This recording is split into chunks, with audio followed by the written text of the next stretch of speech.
You know you've made it when you're feted by world leaders, copied by doyens of fashion and adored by fans worldwide.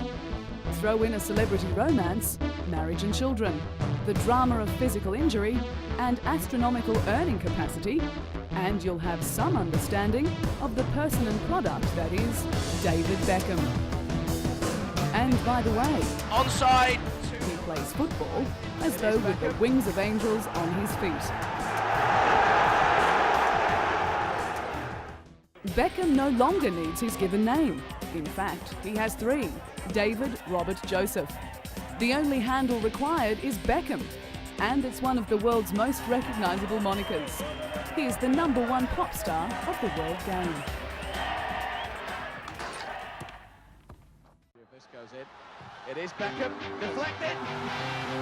There is the cheer, and there is the smile. Born May 2, 1975 in Leytonstone, London, football's smiling assassin brought many a goalkeeper to his knees, even at the age of 11 when he won the Bobby Charlton Soccer Skills Award. The famous smiles continued when he was signed with world-famous Manchester United as a trainee in 1991 and debuted the following year. Less than a year later, with an FA Youth Cup under his belt, Beckham was a grinning professional with the mighty Man U, for whom he dreamed of playing as a boy. York has Beckham to his right. Here is David Beckham, onside. Before long, his deadly accurate and powerful kicking etched itself into the consciousness of opponents and fans alike. Beckham had arrived and took home the hardware to prove it: the FA Cup, Premier League Cup and Charity Shield in one fell swoop. Already the fans were in love. Here was a rough diamond with a cheeky grin, raw talent and wide-eyed innocence. He was drop-dead gorgeous, but when he opened his mouth, which was rarely, his nondescript working-class background was on show for all to see. Still, Beckham was on his way to conquering the world.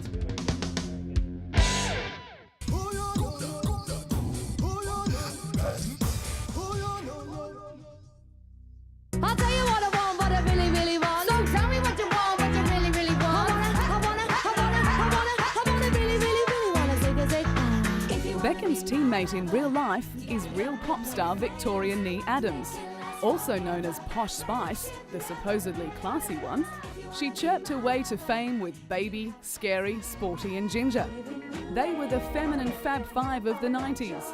The Spice Girls had their critics, but they had a message: catchy songs, talent as performers, and good heads for business. Conceived by music producers, the band comprised of 5 respondees to an advertisement for girl singers and hit pay dirt with a song called Wannabe that went straight to #1. Countless hits followed, and with them, fame, record sales and endorsements worth at least 5 fortunes. The Spice Girls' girl power was a 90s brand of feel-good feminism that struck a chord with teenagers the world over. Toughened by the taunts reserved for girls with acne at high school, Sticky Vicky, so called because of her thin physique, who'd begged her father not to drop her at school in the family's Rolls Royce, found her match. Bex had seen her in a Spice Girls video clip and later said he had to meet the one with the bob and the short skirt. 4 months later, they were expecting. Paparazzi followed Bex and Posh everywhere.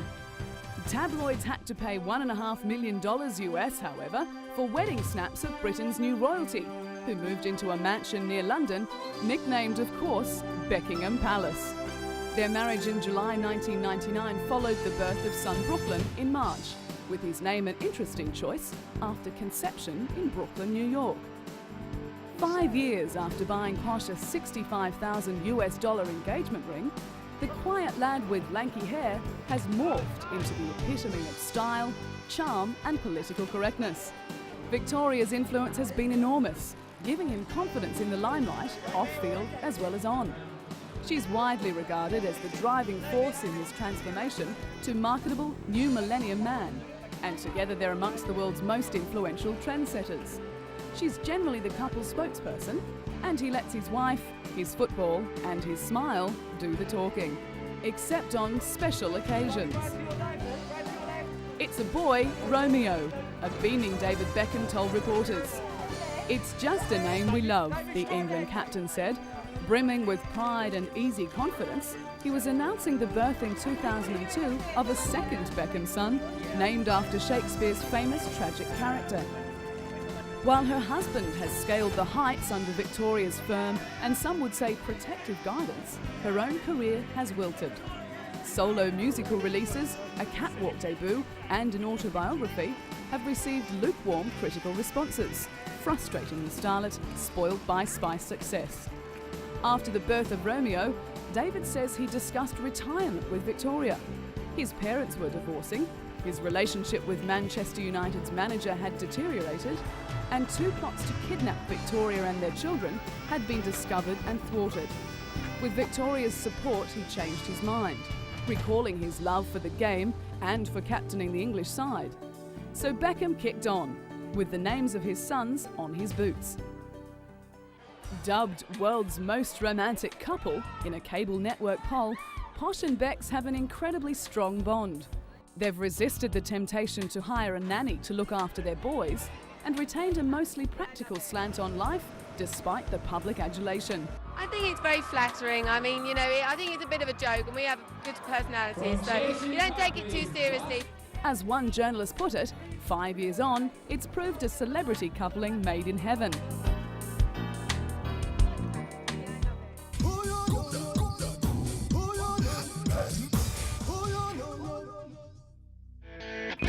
But football, like public life, hasn't all been smooth sailing for David Beckham. At the 1998 World Cup in France, he was red-carded for kicking Argentinian Diego Simeone. Beckham handed the Argentinians the game on a silver platter by retaliating to fairly standard provocation. It was his first sending off as a professional and left his team a player down. England lost the game and was eliminated from the World Cup. Fans blamed Beckham, and the weight of the country came down hard. He was jeered and reviled by unforgiving fans and learnt an age-old lesson the hard way. It was something along the lines of, "Sticks and stones will break my bones, but no matter how much you're provoked, never let your side or your country down by kicking back." Almost beaten, he plugged on. The following year brought another FA Cup, UEFA's Most Valuable Player Award, first fatherhood and wedding bells. He was instrumental in guiding Man U to its greatest ever successes, a Champions League title, an Intercontinental Cup and an English League title in the same year. At the 2002 World Cup as captain of England, history gave Beckham the chance to redeem himself against old nemesis Argentina. He took the opportunity, converting a penalty that gave his side and country the victory that earned their forgiveness. The red card of 4 years before was forgotten at last. It could have easily been a different story. Just before the tournament, Beckham broke a bone in his foot. He was devastated. He was keen to prove that he'd grown up since he'd let his country down, and was also desperate to show that England could once again be a force in world football. For Beckham and the fans, it wasn't just football. If we get through the first stages of the competition, then I feel that anything can happen. You need a certain amount of luck, but the team we've got a lot of very good players, and we can perform. National pride was at stake. Beckham had been sucked in 4 years earlier and had behaved like a selfish, petulant child. It wouldn't happen again. With the qualities of a champion, Beckham was able not only to play in the tournament, but to lead England to the quarter-finals, where they were defeated by eventual champions Brazil. Back at Man U, a rift developed between the star midfielder and manager Sir Alex Ferguson. It culminated in an ugly incident in which Beckham was struck in the face by a boot kicked by the manager. The resultant wound required stitches, but no amount of suturing could keep the champion at Old Trafford for very much longer. Beckham's determination to be the best football player in the world gained currency in 2003 when he was sold by Man U for an extraordinary $42 million to legendary Spanish club Real Madrid. Beckham was a willing participant in the deal after confirming that he'd still be able to captain the national side despite living in Spain. Man U fans were devastated. Their golden boy was leaving the nest. I spent 13 very good years at Manchester United. I've got a lot of friends there which will carry on being friends. A lot of fans that hopefully will still watch me in the games and support me.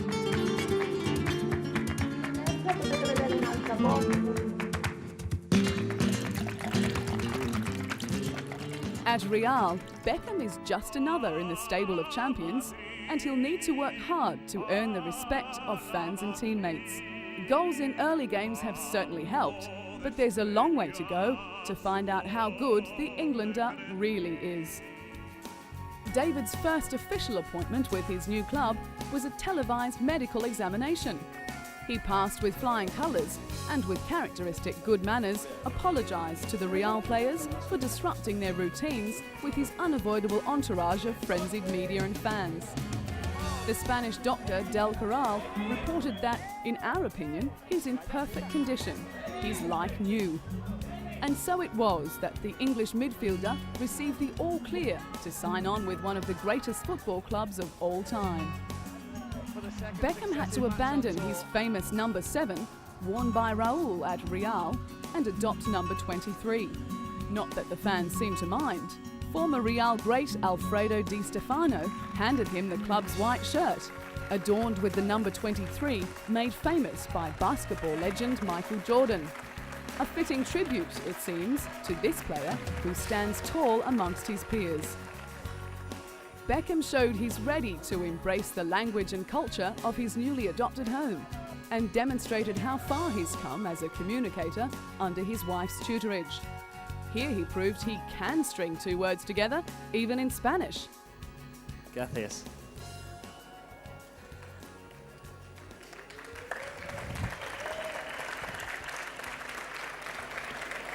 Señor Di Stefano, Señor Perez, ladies and gentlemen.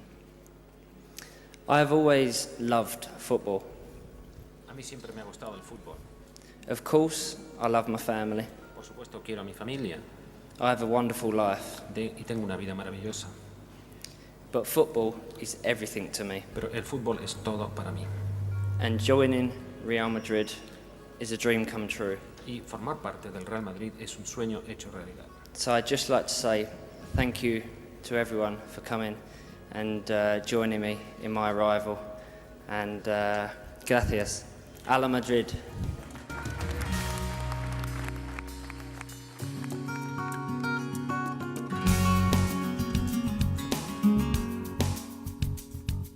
Real have won the European Cup a record 9 times and the Spanish League Championships 29 times.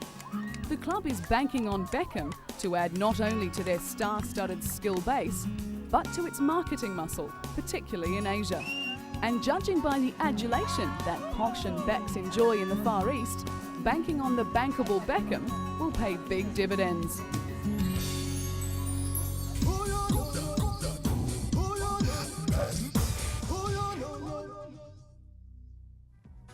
He's been known to wear a sarong and paint his nails, and is estimated to have spent over $24,000 on his ever-changing hairstyles. I'm running out of hairstyles, I think. As Beckham's pay packet fattened up to over $170,000 a week, so did his wardrobe. When he and Victoria committed to a recent Dolce & Gabbana fashion spread in Italian Vogue, the whole world was able to see how far he's evolved from the media-shy prodigy of the mid to late 90s. The sexy black and white folio appeared as the Italian designers dedicated their 2004 Spring-Summer collection to the England captain.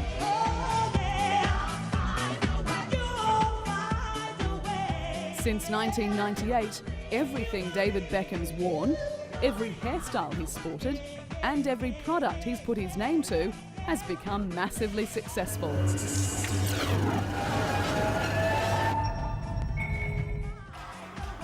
Women adore him, men think of him as a good guy, and everyone knows that Becks has that elusive quality, style, in buckets. So modelling sunglasses and getting raunchy for the camera with his wife comes naturally these days. Bex has tattoos of Victoria, Brooklyn and Romeo's names, as well as the phrase spiritual purity. He's not your average footballer. Here is David Beckham, onside. Then again, as a footballer, he's not average.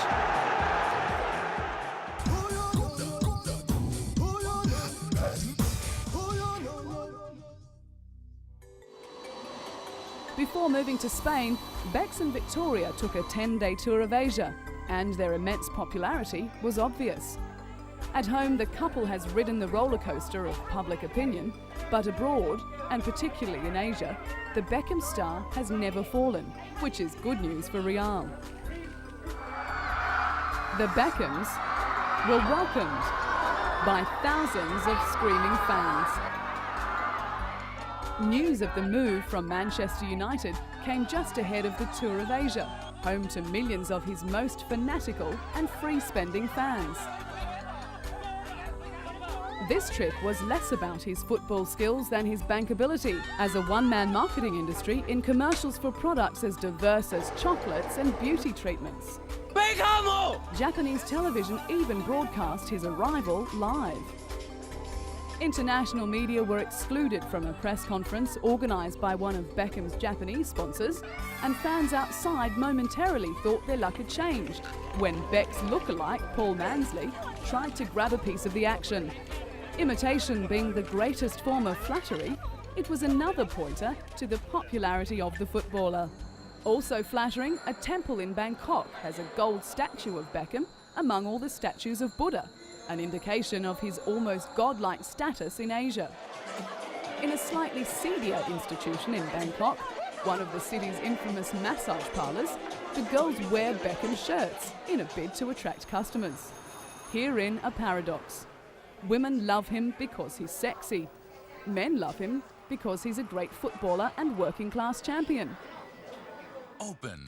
In Asia, everyone loves him, men, women and children. He's the cutest accessory in a continent that craves, creates and copies cute. Beckham is marketable big time. Meiji Almond. He seems humble, genuine, friendly and accommodating, and flattered by attention. He's eager to please, and whether that's only because it pays or not, he does it brilliantly. And thanks to sponsorship deals, product endorsements and appearances, he's amassed a fortune, reputedly worth at least $300 million US. Thousands of screaming fans packed into the Highmark football stadium in the scorching heat of Bangkok. The 28-year-old was led in by drum majorettes, performed some of his trademark tricks to rapturous applause, and within minutes was curling free kicks into the back of the net. The Beckhams had arrived in Thailand for the second leg of their tour discreetly. Only a handful of people noticed the couple as they were whisked to the exclusive Shiva Song, a luxurious spa resort, to shoot a TV commercial. Beckham stopped his police motorcade to make a Y, or clasped hand greeting, to some roadside shrines. Thais use the Y to say hello and goodbye, but also to pay respect to Buddha. This gesture was said to be an indication of his respect for the beliefs and cultures of all people, rather than an indication of his own religious adherences. Either way, it was diplomatic gold. In Hanoi, fans congregated at the military stadium for a chance to see the star in action. Beckham is revered by the Vietnamese, not only for his football and good looks, but because he's seen as a loving family man, something highly regarded there. He has a well-known rapport with children, which is reciprocated around the globe. To see the people and the kids, and to see little kids that are just 1 year old and they've got their hair like me, it's pretty amazing. So it's nice to see, and we all enjoy it. Meanwhile, in China, where he's known as Little Bay, which means Little Beck, some fans weren't happy about him moving to Spain. But they've transferred their allegiance with him regardless, and now support Real with the same fervour. And back on home turf, fans and the police were out in force to see Bex performing best man duties at a friend's nuptials. Victoria and Brooklyn, who was one of the page boys, arrived at the church moments later. The family had flown back from their new home in Spain to attend a wedding.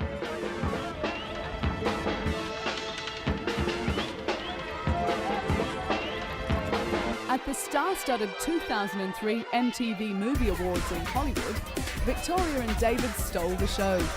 Britain's top celebrity couple sent fans wild with delight when they arrived wearing matching white outfits. Bex had his right arm in plaster to heal his broken wrist, also of course in matching white. A glowing Victoria announced the winner for the UK and Ireland Transatlantic Breakthrough The winner Award. is Colin Farrell. Beckham's popular, of that there's no doubt. There's a video game with a digitised Bex in the leading role. People dress like him, copy his haircuts and follow his every move. The reason is that there's more to this footballer than his football. Much more. And people like what they see. He shakes hands with royalty of the traditional kind. Popular royalty like Nelson Mandela, We've brought a shirt down, which... Oh, very good. leaders of countries, adults and children with no more claim to fame than being fans of the player and his team. To David Beckham, of humble Leytonstone origins, it seems everyone is equal.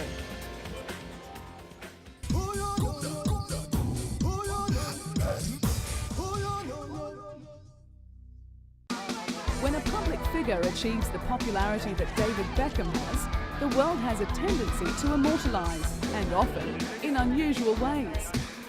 In Tokyo, a 3-metre-high chocolate Beckham statue was unveiled.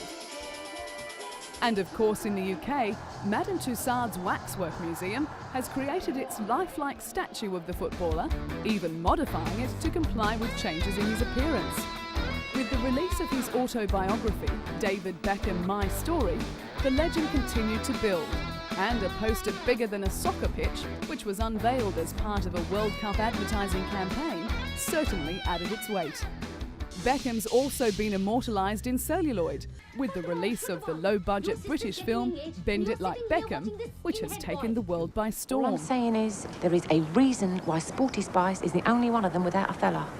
Japanese fans at the 2002 World Cup wanted to be as close as possible to their idol, and hairdressers in Tokyo were inundated with requests for copies of Beckham's soft mohawk. So one hairdresser gave free Beckham haircuts to 10 people a day.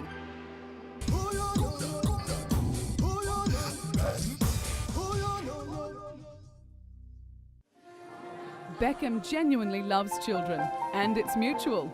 He lives healthily, not attracted to the drinking and drug-taking lifestyle of many in the public limelight. This adds to his air of wide-eyed innocence, a Peter Pan-like figure at ease with his inner child. Some say he's never grown up, but maybe he's retained and nurtured his ability to relate with young people because he finds them more honest and trustworthy than many adults.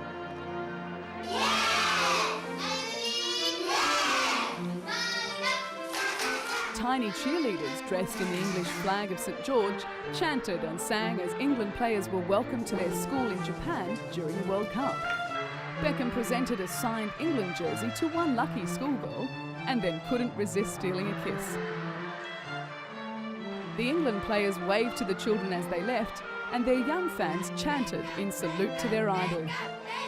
Beckham has joined world leaders like Secretary-General of the United Nations Kofi Annan in making television pledges supporting children's rights as part of a UNICEF campaign. It's when he's talking about children that the humanitarian footballer's true colours are on display. I believe that children everywhere should be free to grow up in health, peace and dignity. 7-year-old Kirsty Howard is terminally ill, born with her heart back to front. Kirsty met David when she led the England team out at Old Trafford for the World Cup qualifier against Greece, and they formed a close bond. In fact, the footballer has said that Kirsty's bravery has changed his life. In that game, Beckham scored the crucial winner, and Kirsty has often said, "I love him because he has held my hand and scored a goal for me." David and Victoria have known the young achiever for nearly half of her life. At the Manchester Commonwealth Games in 2002, Bex and Kirsty presented the Jubilee baton to Queen Elizabeth II, and there wasn't a dry eye in the house as the games were opened. So the boy becomes a man. The man plays football, captains his country, marries his princess of pop, pays a lot for clothes and haircuts, curls plenty of super strikes into the net, overcomes injury, copes with constant media intrusion, works for charity, and has the respect of men, women, and children around the world. It sounds too good to be true, but it's not. For the time being at least, this is the life of David Robert Joseph Beckham, Becks for short.